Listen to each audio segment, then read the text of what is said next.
you are replying to an email, so let me give you a little bit of email etiquette. We all know that all caps is like yelling at somebody, right? So be careful with that. Let's go up and create a new email. And so Control N, or in your ribbon, you have these tabs at the top. Go to the Home tab, and you have the new group over here to the left. Click on New Email. And then that new email will open up in its own separate window. And a couple of things I want you to notice. When you open it up in its own window, if you look up here in the original Outlook screen, right, your inbox, you have some tabs. But if you look at your newly composed window, the tabs are a little different. So you now have an Options tab, and you have a Format Text tab, and you have an Insert tab as well.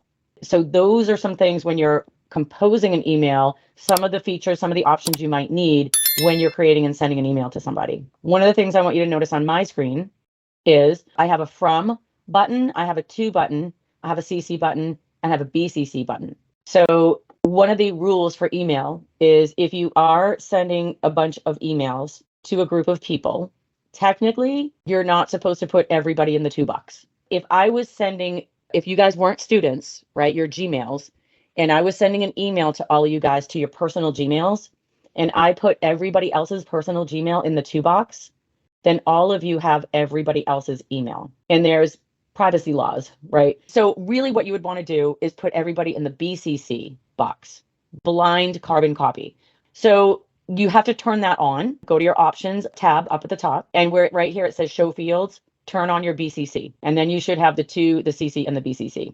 So the BCC means blind carbon copy.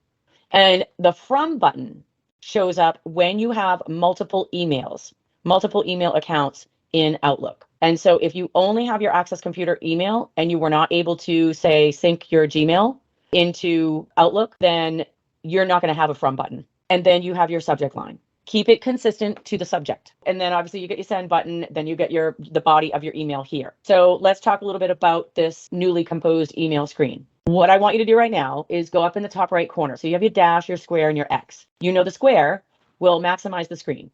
You know the X will close out of the screen. So it'll give you a pop-up and ask you what you want to do with this email. And typically, if you do save it, it'll end up in your drafts folder.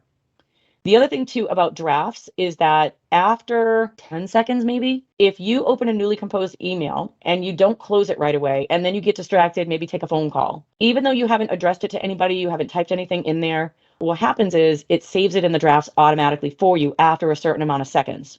Now the drafts, it's in your options menu where you can go in and say, okay, yes, automatically save items that have not been sent after. So it's 3 minutes. I have mine set for 3 minutes. So it'll automatically save this newly composed message after 3 minutes if I don't hit the send, and it'll put it in the drafts folder. So in the File tab, Options menu, Mail menu, and then scroll down till you get to the Save Messages menu.